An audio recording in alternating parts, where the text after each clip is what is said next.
जी hello दोस्तों, मैं हूं कमर चीमा नाम से। जो अभी सुनने में आया कि आर्मी, नेवी और एयरफोर्स में तकरीबन जो है वो कुछ तकरीबन 45-46 हज़ार के करीब यूथ जो है, जो कि तकरीबन 18 साल से 21 साल के दरमियान की है, जो उसको वो रिक्रूट कर रहे हैं, लेकिन इनका टेन्योर 4 साल का होगा। ये प्रॉब्लम है।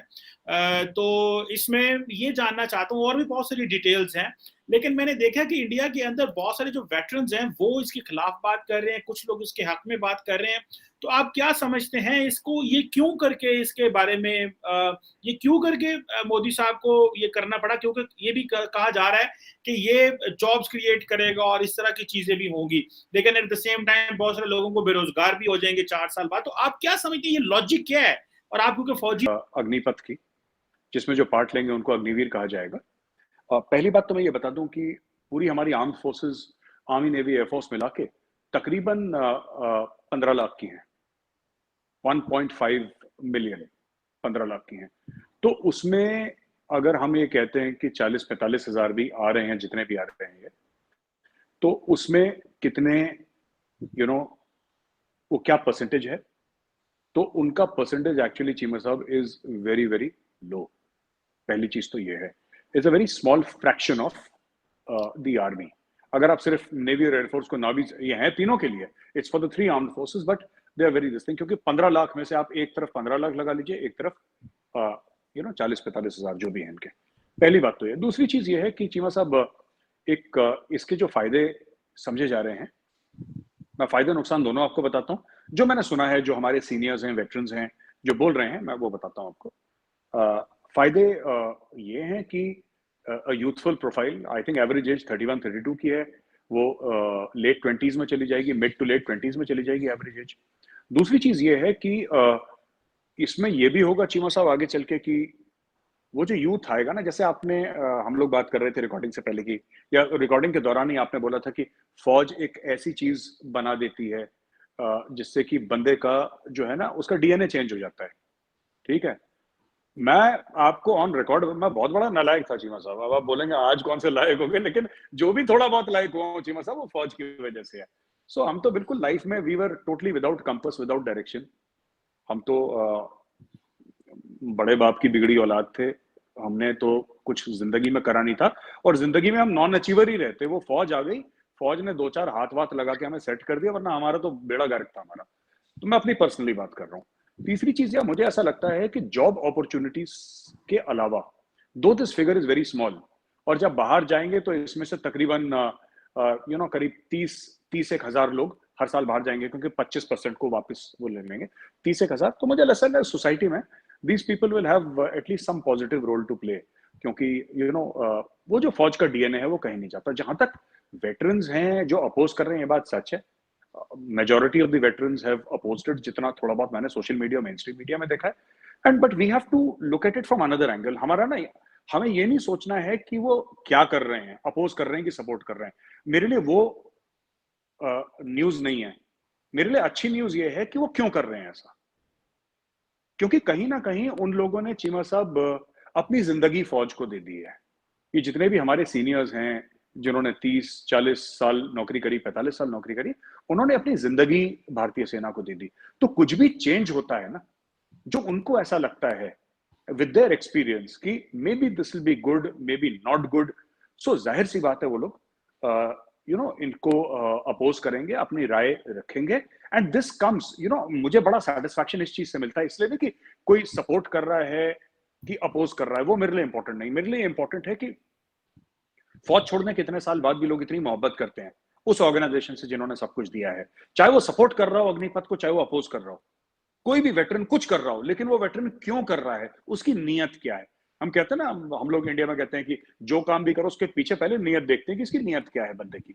और मुझे लगता है नीयत सारे वेटरन्स की, अपोज कर रहे हैं जो सपोर्ट कर रहे हैं, उनकी एक ही है कि यार ये जो फौज है जिसने इतना प्यार दिया, इतनी मोहब्बत दी, हमें इतना बड़ा बनाया, हमें इतना केपेबल बनाया कि समाज में, अपने समाज में हम लोग सर उठा के आज चलते हैं, हमें बनाया जिस फौज ने, विच गेव अस एवरीथिंग, उसमें कोई दिक्कत ना हो, कोई परेशानी ना हो। तो I think it is also from the point of view of love, affection and concern for the organization, which is like a family to them. तो मुझे लगता है यहां से जितने भी ऑब्जेक्शंस आ रहे हैं, they are coming from that space. बिल्कुल ठीक है। लेकिन मेरे साहब इसमें वो जो बात चल रही है, अब ये लॉजिक क्या समझते हैं आप? कि आप जी एक जी 4 साल के लिए रहेंगे, ठीक है? और उनमें से कुछ लोग जो हैं जो 25% हैं वो अग्निवीर बन जाएँगे, जिनका जो टेन्योर है वो तकरीबन 15 साल के करीब होगा। और जी वो जो उनमें से फिर आगे जो 75% जो अग्निवीर होंगे, वो वो उनको फिर वो सेवा निधि दे दी जाएगी, जो जिसको एग्जिट पैकेज कहा जाता है, वो 12 लाख रुपए का और सर्टिफिकेट का। क्या ये बेसिकली एक वेस्टर्न मॉडल है? क्योंकि हम अक्सर अमेरिकन को देखते हैं वो इस तरह है कि बहुत सारे अमेरिकन ने सर्व किया आर्मी में। मैं कई दफा किसी अमेरिकन डिप्लोमेट को मिलूं या किसी पॉलिटिशियन को या किसी को मिलने का इत्तेफाक हो तो वो कहते हैं जी हम तो वेटरन है। मैं तुसी कहीं वेटरन हो, आपकी समझ नहीं आई, आप फॉरेन सर्विस में है। तो वो पता चलता है कि थोड़ी देर तो इसमें लॉजिक जो है आप क्या समझते हैं? क्योंकि दो तरह की चीजें हैं। एक चीज तो यह है कि ये लोग बेरोजगार हो जाएंगे, या कि आप समझते हैं कि ये एक ज्यादा ऑर्गेनाइज्ड फोर्स होगी जो कि सोसाइटी में जाके अच्छे तरीके से काम कर सकती है। ये लॉजिक आपको किस हद तक, या ये आप माइंडसेट समझते हैं इसके पीछे, या कि वो एक जो इमीडिएटली किसी सियासी जमात का ये भी एजेंडा होता है कि आप लोगों को नौकरियां दो और उसकी तरह हाईलाइट करो एंड फौज का ठप्पा जो है that gives you the best of in the society and organisations आपको लेंगे। ये क्या एंगल है? इसको जरा वेस्टर्न पर्सपेक्टिव या अमेरिकन पर्सपेक्टिव से भी हमें थोड़ा सा बताइएगा जिस तरह वो करते हैं। जी जी जी चीमा साहब, सिर्फ अमेरिका में नहीं है, रशिया में भी है, चाइना में भी है, और कंट्री वहाँ पे कंस्क्रिप्शन का मामला थोड़ा सा अलग है, ये थोड़ा सा अलग है। These are different things actually. This is not classically conscription, ये क्लासिकल कंस्क्रिप्शन नहीं है। यहाँ पे जोर जबरदस्ती नहीं है, सब लोग वॉलंटियर्स हैं, तो it still remains a volunteer army. But yes, I understand जो कंसेप्चुअली आप बात कर रहे हैं, मैं समझ गया। चीमा साहब, इसमें तीन मुख्य पॉइंट हैं, तीन मेन पॉइंट्स हैं।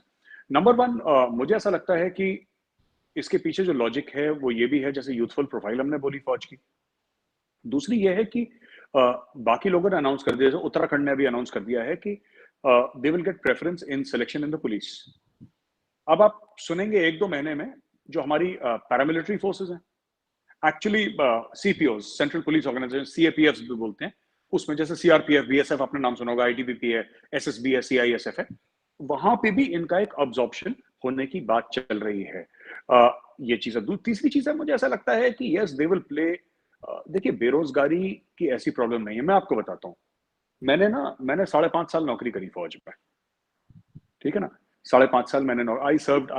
हमारी तो फौज 13 लाख की है, तो उनकी तो फौज हमसे सिर्फ 60% है, 65-70% है। हमारी फौज उनसे बड़ी है, लेकिन it is still suppose to be the most powerful army on earth. तो ये जो चीज है ना, जो आपने बात करी पेंशन बिल की, ये बात सच है कि a large chunk of the defence budget.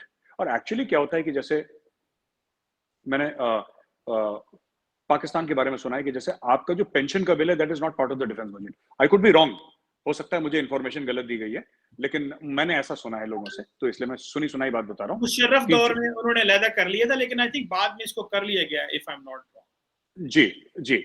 तो चीमा साहब, I am not updated on that, मुझे नॉलेज नहीं है पाकिस्तान के बारे में इतनी। लेकिन यहाँ पे क्या है कि 60-65% of the budget goes in pensions and goes in salaries. अब बात यह है कि ये प्रॉब्लम, एक बात बताइए, चाइना ट्रिलियंस ऑफ डॉलर्स की इकोनॉमी है, world's fastest growing economy, second largest oblique largest economy, आप जैसे देखना चाहें। चाइना क्यों कर रहा है ऐसा? रशिया से मिलिट्री सुपर पावर, रशिया क्यों कर रहा है ऐसा? सभी लोग ऐसा नहीं कि इंडिया कर रहा है।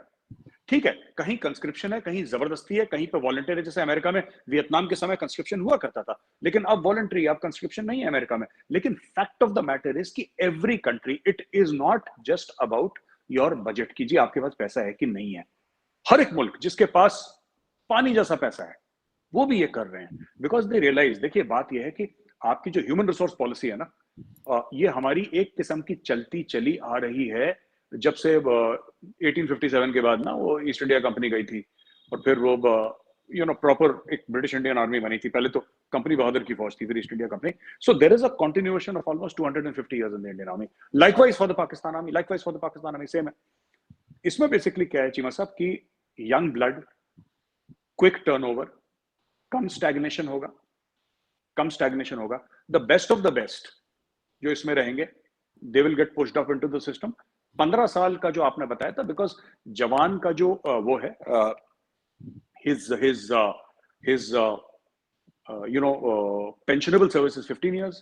For officers it is 20 years. तो जैसे मैं हूं, अगर मैंने 5.5 साल करे, मुझे आई डोंट गेट इट। सुनते थे कि यार नाम नमक एंड निशान जो कि इंडियन फौज में एक चलता है टर्म, वो जो है वो नहीं रहेगा, और टेक्नोलॉजी की जो है वो लोग जो गन भी नहीं चलाते होंगे लेकिन कंप्यूटर पे बैठ के हम उन्हें कीबोर्ड वॉरियर कह लेते हैं, या उनको वेब आर्मीज, हम एक टर्म दी जाती है, वेब आर्मीज हैं। तो आप क्या समझते हैं ये नाम निशान और रंग जो है ये दिस इज गॉन, या इसका इरा जो है आइंदा कुछ अर्से साल में ये चीज चली जाएगी जिस तरह ये एक बात आ रही है, इसको आप कैसे देखते हैं? देखिए चीमा साहब, ये जो अग्निवीर है ना, they are going to go for combat duties, they are not keyboard warriors. मैंने जब ये बोला कि वो टेक्नोलॉजी समझते हैं, इसका मतलब ये नहीं कि वो कंप्यूटर के आगे बैठेंगे, उनके हाथ में राइफल होगी, they will be in the infantry, artillery, armoured. ये लोग एयरफोर्स में जाएंगे, नेवी में जाएंगे, सेलर्स बनेंगे, एयरमैन बनेंगे, जो भी बनेंगे वहां पे, जो भी होता है वहां पे रैंक स्ट्रक्चर, उसके हिसाब से। पहली चीज है। दूसरी चीज ये कि ये कहना कि नाम नमक निशान, देखिए नाम नमक निशान ना, ये इंडियन आर्मी के खून में सना हुआ है, ये उनके डीएनए में है, ये कहीं नहीं जा रहा। एंड नाम नमक निशान जो है, हम लोग कहते हैं इज्जत वफादारी दस्तूर, ये भी कहा जाता है फौज में, इज्जत वफादारी दस्तूर, you know, traditions, honour, loyalty, ये इसके बिना तो फौज फौज नहीं रहेगी ना।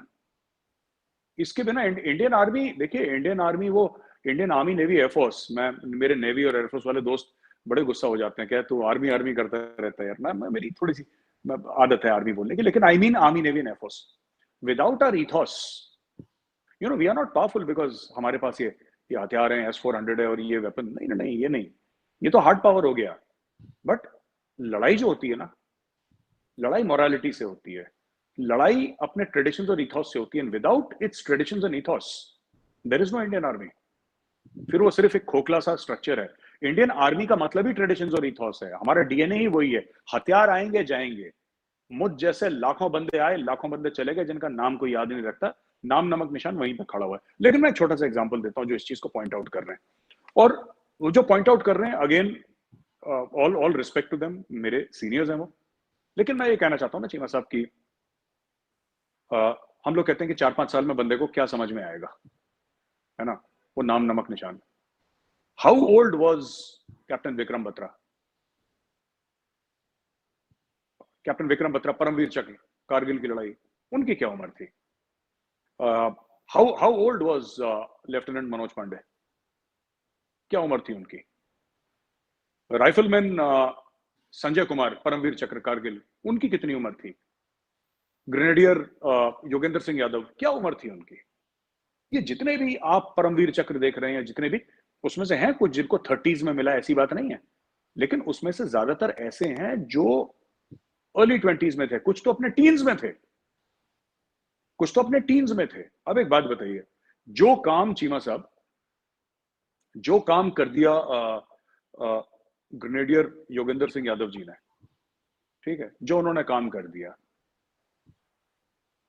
19 साल की उम्र में उनको परमवीर चक्र मिला, है ना। 19 साल की उम्र में मैं कॉलेज के कैफेटेरिया में टेबल पे तबले बजा के समोसा खा रहा होता था।